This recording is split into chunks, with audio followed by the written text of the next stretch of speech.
System riding to the core. Yeah. Reppin' Inner City Left.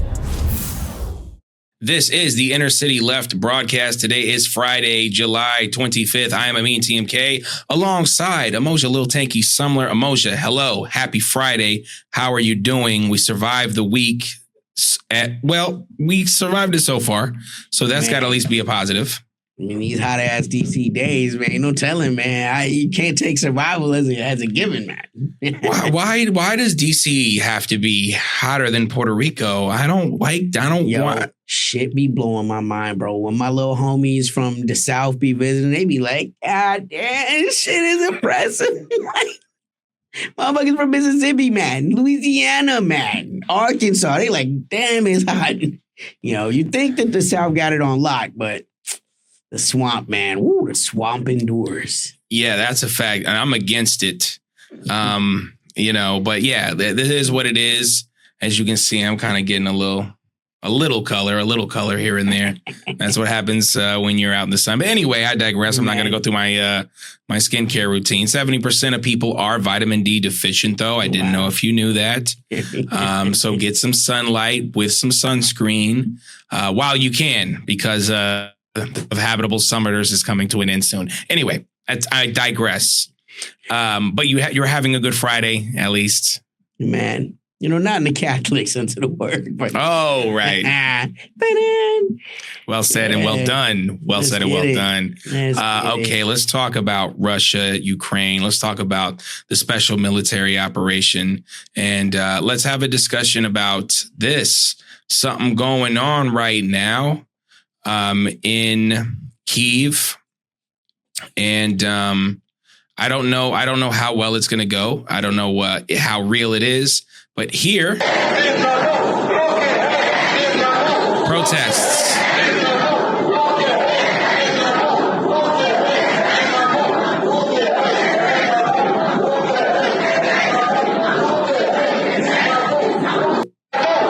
This is happening all throughout Kyiv, different groups, different areas.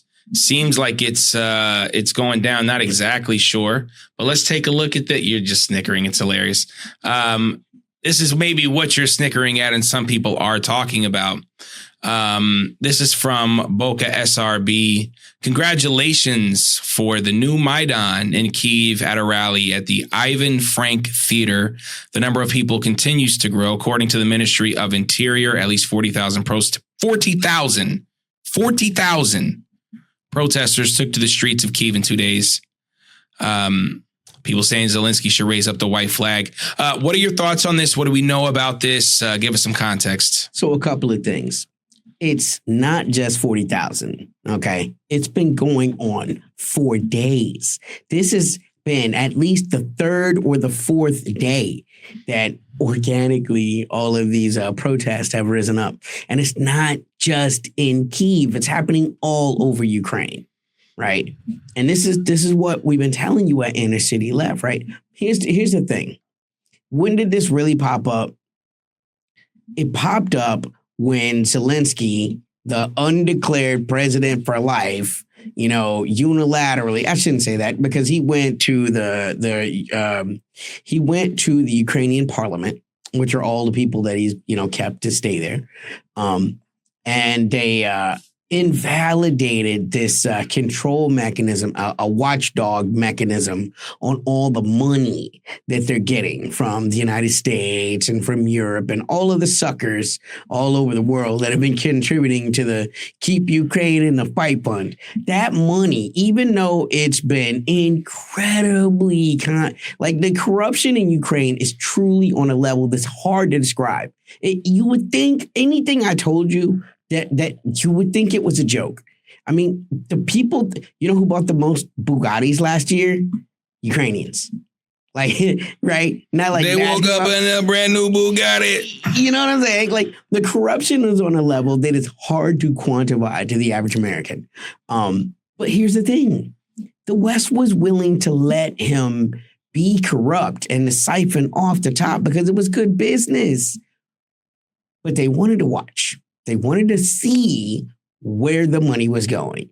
with this new law, it invalidates the ability to even watch what's happening with the money under the guise of nominal sovereignty. It's interesting that a similar bill passed not too long ago in Georgia. And that's when, all of the talks about, Georgian ascension into the EU effectively came to an end. They don't mind the corruption so long as they can watch. If they can't watch what's happening to the money, then all of a sudden, now we got the people out in the streets. So that's the one thing I will say that's kind of interesting about all this. They weren't out in the streets when their brothers were getting jerked off the street and forced to die in Kramatorsk, right?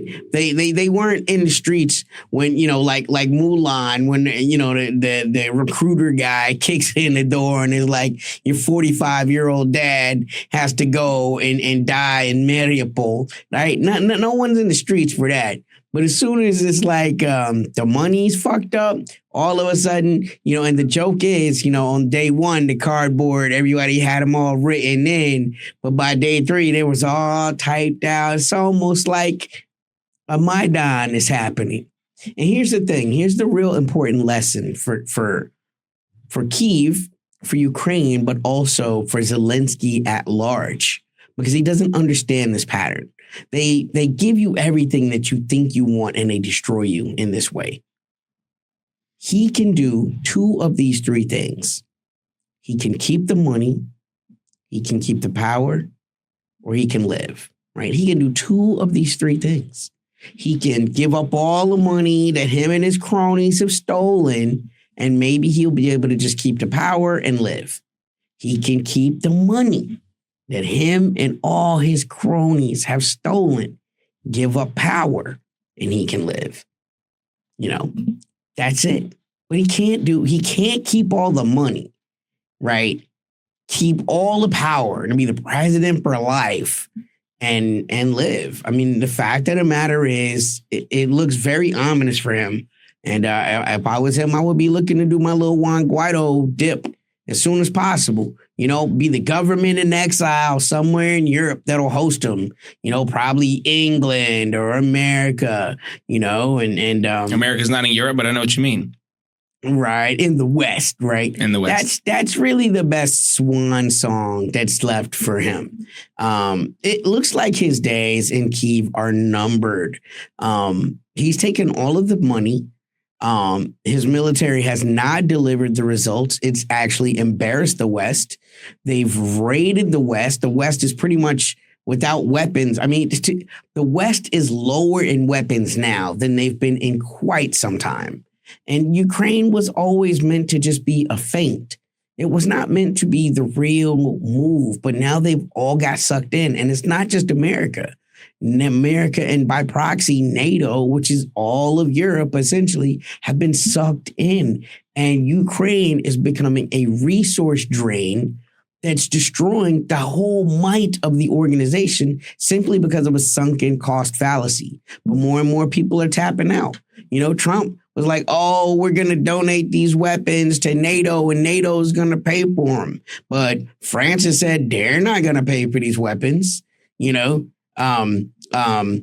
said they're not going to pay for these weapons. Spain has said they're not going to pay for these weapons. So it looks like even the weapons, trying to slide the buck on that. Now that it's up to Europe to buy the weapons to keep this going, they're balking. They're balking because they don't have the money.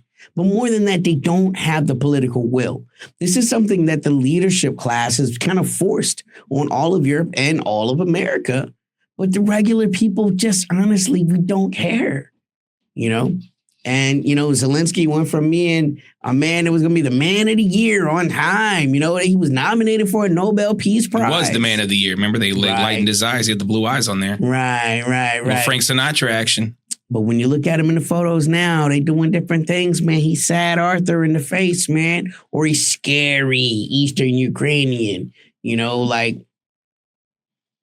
I mean, it's on the wall, man. The writing is on the wall, man. This happens all the time. And this really should be a warning for people like Al-Julani. When they're done with you, they discard you. It should be a warning for Marcos over in the Philippines. It should be a warning for the DPP in Taiwan. They will use you in their great game. And if you do not deliver the results that they feel like you're capable of, they will, they'll bite your neck, man, and they'll put their mark out. And that's what's happening. It looks, for all intents and purposes, like Zelensky is being put out to wash. And it doesn't help that there are rumors that abound that the reason why Zelensky's wanted to have this face-to-face meeting with Putin for so long was to be able to be like, hey, let me tell you, bro, I'm trying to get the fuck up out of here, man. These Americans, man, they got me, man. Help me, man. Which is very different from all that tough guy talk shit you see when he's on there and he's wearing his green military fatigues and he's, he knows he's out of place. His army's defeated. His people have turned against him. All the money's gone, right? Straight Sonic Youth. All the money's gone. And it's time to answer. He's either going to have to answer to the West or he's going to have to answer to Russia. But he's going to have to answer. Well, the biggest person he has to answer to is the United States of America. And it looks like they are trying to do the best they can to escort him out, which, of course, he doesn't want to do because he is tied to this conflict in a very similar way that Benjamin Netanyahu is tied to the Holocaust that he's creating in Gaza. And, I just want to mention this organization. I can't remember. What is it called? Nuba. I can't remember Nobu. It's Nobu. That's Nobu. The anti-corruption. The anti-corruption organization, the agency, in right? Ukraine. Yeah, so we always talk about the military-industrial complex. We always talk about the nonprofit industrial complex, but let's also talk about this agency industrial complex. Maybe we can stamp that here, where we funnel all this money, the USAIDs of the world, which we already discovered earlier this year with the whole Doge experiment. How did that go, by the way? Doesn't look like that went particularly well. Yeah, it's the NGO industrial complex. I mean, that's what they do. And people have been resisting this for a while. Like I said, they were resisting it in Romania when they forced a whole other election, but also more famously, Georgia.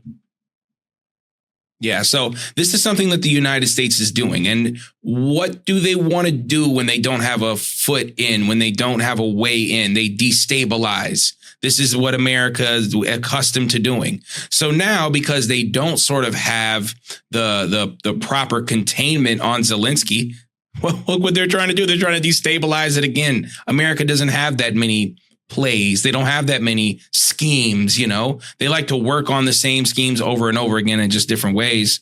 And I just want to say this, too, because we are now at the point where I think it is probably accurate to say 1 million Ukrainians have been murdered or killed during war. Yeah. And 1.5 more million of those people permanently disabled, probably not going to be able to work. This whole entire country, if you want to call it that, it's only been a country since, the early 90s, is going to be able to withstand any more of this because it is intensifying.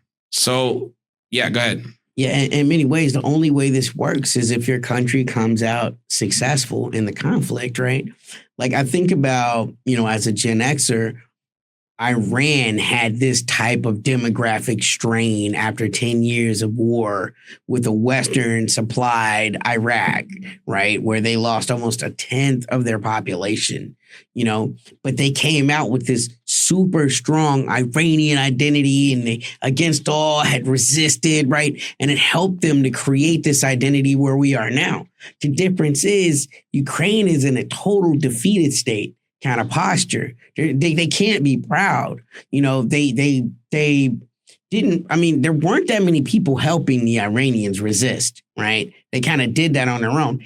All of the West helped Ukraine resist, and they were still decimated. And think about, how far we are now from, a year and a half ago when these guys were doing cute little Hollywood.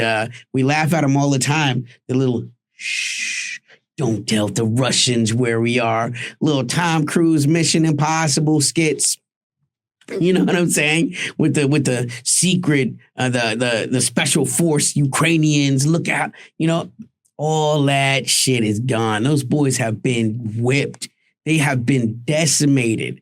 and the Russians are able to move everywhere. Right now, there are two major cities in Ukraine that are semi-encircled by the Russian military, and they put pressure on Pokrovsk. When that happens, right, and the Ukrainians dumbly surge people there to try to keep that from going down, they just put pressure on the other city, and it's just like wherever you don't have the men, that is operational art at its finest. If your art is attrition, this is what you want to do with attritional warfare. And this is why the body exchange is so bad. The Russians aren't taking any chances. They're not taking any risks because they don't have to. They're winning, and they're just putting pressure on the destroyed Ukrainian army that resent, and finding where the faults in the line are. This is what we've been talking about this on NRC Left for so long. This is why the field of battle is almost 1,000. It's hundreds of kilometers long, and the Russians are putting pressure on every single mile. Yeah, exactly. And I think that kind of brings us to this, right? There was a peace talk conversation, and they're becoming shorter and shorter between Russia and Ukraine. And this is something that I found poignant and necessary. Just want to read this for the podcast viewers. Russia focused on creating buffer zones, eliminating military infrastructure in Ukraine. I just wanted to mention this because it is sort of like Russia is. They're sort of done with this idea of maybe, well, we can come to some sort of peace agreement. Maybe there is going to be a way that's not military based to sort of end this conflict, or at least bring it to a state of an armistice or something like that, and not to where it's just a hot military conflict. And you talked about Petrovsk, which is an area in Ukraine now that's been one of those larger cities, one of those larger tactical areas where if you grab this, if you're able to take this, it's in general going to lessen the strength of the Ukrainian army. We saw this with places like Bakhmut, Avdiivka. We already talked about Mariupol, early in the conflict. So these are already happening. And what ends up happening when these strongholds are taken, there are less fortifications beyond this area. And that's what we're seeing in Ukraine. Those fortifications were slowly being passed so fast by the Russian military that they're not able to continue to keep building up all of those, those strongholds and things like that. So once Russia starts to move through these last barricades and these last dig-ins, it's a clear road to Kyiv, and I think that is. Well, I think what everyone is kind of okay with in the United States, organization, or, whatever you want to call it. Ukraine, we're going to burn them to the last Ukrainians. This is what Lindsey Graham's been saying. This is what, again, I think they've been utilizing. I think we talked about the sunken cost fallacy, but it does kind of look like it's death to the last Ukrainian. What are your thoughts? Well, I mean, again, right, we're talking about the peace conference that happened, right? The third round of talks is just wrapped up in Istanbul, Turkey. There were 45 minutes. I mean, fuck, man, I couldn't watch an episode of my favorite show in 45 minutes, man. So it seems to me the Ukrainians came in, they had their proposals. Oh, this is what we want to talk about. This is what we're willing to do. The Russians sat down and said, are y'all ready to sign the surrender? No? Okay. Ain't shit to talk about. Look, let me know where we could drop your dead soldiers off. You give us ours. And, we'll see you in Kyiv. The Sumy area, which is ironic because a year ago, this was the great pride of the Ukrainians. They had broken into the Russian, area over there. The Suja.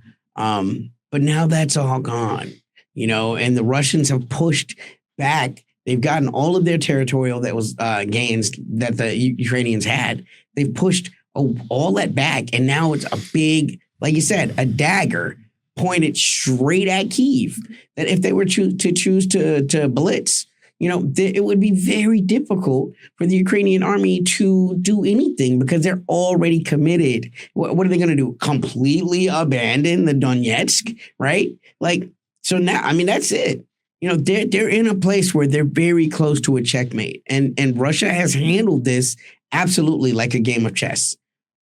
Move this pawn, move this pawn, move this pawn, move this knight. Check, check, check. It looks boring. I get it, man. I get it. Talking to all my homies in the South, they like, damn, Ukraine is smaller than Texas. What is taking so long? And it's like, man, you got to understand Russians don't do war like Americans do. Again, Americans are boxers. We go in there for that knockout. Russians are wrestlers. They wear you down with pressure. That's dangerous. Yeah. And, there could have been something to be said about the war being over last year. Again, most countries who experienced the type of defeat that Ukraine is facing usually surrender, probably, months ago, years ago, possibly. But again, they have Europe and the United States and Zelensky, who's their puppet, he's becoming more and more, less, I guess, responsive in the ways that they want and trying to break those strings. But regardless, that's sort of the future of Ukraine right now. They were already in a lot of trouble before this war started economically. Culturally, we talk about the incredible Nazi problem that they have there. I don't think there's any denial of that anymore. And they kind of let the United States put a battery in their back. And that's what the United States does. Hey, and they put quite the battery in Ukraine's back. I want to give a shout out to our podcast listeners. We're available everywhere you find podcasts, Spotify, iHeartRadio, Apple Podcasts, Pocket Watch, all that good stuff. InnerCityLeft.com. You can scoop up Fables, Foibles, and Other American Sins. Our music is available everywhere. You find music at MeTMK, Emoji Little Tanky Sumler.